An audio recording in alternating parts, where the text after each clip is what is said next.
श्री गीता जी का प्रधान विषय।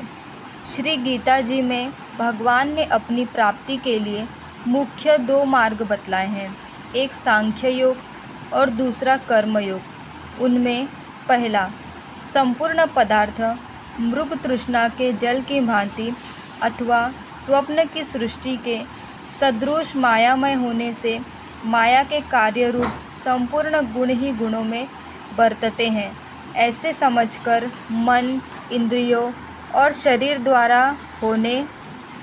वाले संपूर्ण कर्मों में कर्तापन के अभिमान से रहित होना तथा सर्वव्यापी सच्चिदानंद घन परमात्मा के स्वरूप में एक ही भाव से नित्य स्थित रहते हुए एक सच्चिदानंद घन वासुदेव के सिवाय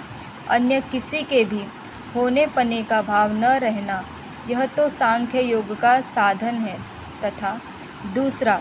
सब कुछ भगवान का समझकर सिद्धि असिद्धि में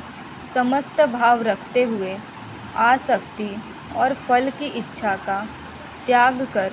भगवदाज्ञानुसार केवल भगवान के ही लिए सब कर्मों का आचरण करना तथा श्रद्धा भक्तिपूर्वक मन, वाणी और शरीर से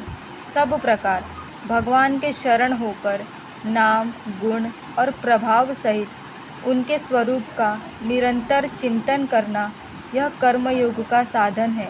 उक्त दोनों साधनों का परिणाम एक होने के कारण वे वास्तव में अभिन्न माने गए हैं, परंतु साधन काल में अधिकारी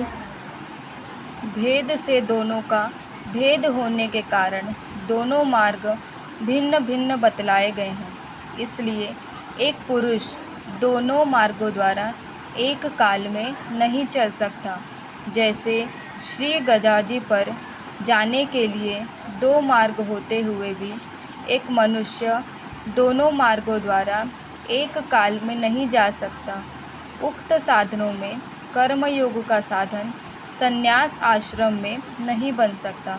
क्योंकि संन्यास आश्रम में कर्मों का स्वरूप से भी त्याग कहा गया है और सांख्य योग का साधन सभी आश्रमों में बन सकता है। यदि कहो कि सांख्य योग को भगवान ने संन्यास के नाम से कहा है, इसलिए उसका संन्यास आश्रम में ही अधिकार है, गृहस्थ में नहीं, तो यह कहना ठीक नहीं है, क्योंकि दूसरे अध्याय में श्लोक 11 से 30 तक जो सांख्य निष्ठा का उपदेश किया गया है,